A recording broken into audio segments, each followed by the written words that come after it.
adalah menaikkan suatu benda ke suatu ketinggian. Contoh dari bidang miring itu tangga, skru, pisau, jalan berkelok. Keuntungan mekanis dari bidang miring, kita lihat rumusnya masih sama, KM sama dengan W per F. Hanya saja di sini ada perbedaan sedikit, S per H. Jadi kalau kita buat persamaannya, W dikali H sama dengan F dikali S. Dengan F itu gaya kuasa, W itu berat beban, S itu panjang bidang miring, H itu tinggi bidang miring. Kita langsung aplikasikan ke contoh soalnya. Oke, berapa F dan KM-nya? F dan KM-nya, kuasa dan keuntungan mekanisnya. Kita buat dulu yang diketahui. Diketahui di sini W-nya 500 S. S-nya mana? S ini panjangnya ya. S-nya 10 meter. H-nya itu ini. H tinggi 2 meter. Yang ditanya F dan KM. Kita jawab.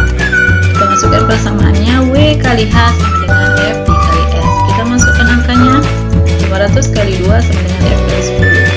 Maka F sama dengan 1000 dibagi 10 sama dengan 100 F. Nah, kita cari sekarang KM-nya. KM-nya tadi bisa W per F atau S per H. Kita pakai S per H. S-nya 10, hanya 2. Maka keuntungan mekanisnya adalah 5. Jenis pesawat sederhana yang keempat adalah roda berporos.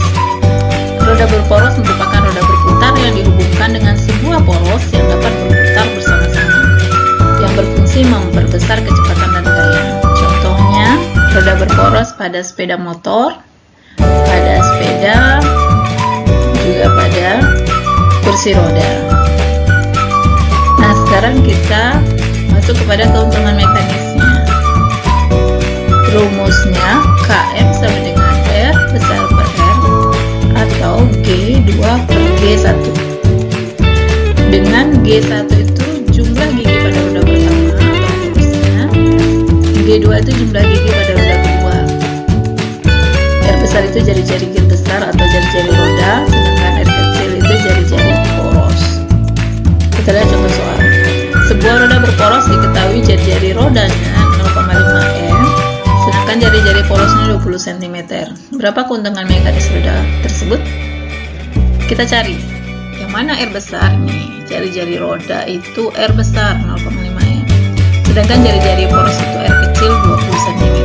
Biar kita mudah, kita sama-sama saja ubah ke dalam cm. Apa yang ditanya? KM. So, kita jawab KM sama dengan R besar per R kecil.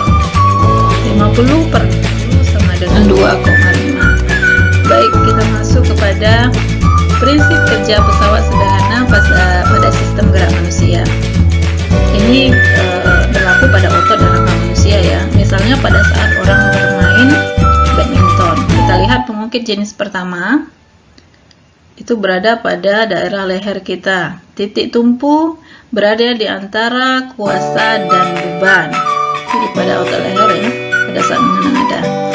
Kemudian yang pengungkit jenis kedua berada pada kaki, di mana beban berada di antara titik tumpu dan kuasa. Yang ketiga, pengungkit jenis ketiga atau tuas jenis ketiga itu jika kuasa terletak di antara titik tumpu dan beban. Jadi saat bermain bulu tangkis menegangkan otot lengan dan bahu, itu terjadilah prinsip kerja pesawat sederhana tuas jenis ketiga. Pada saat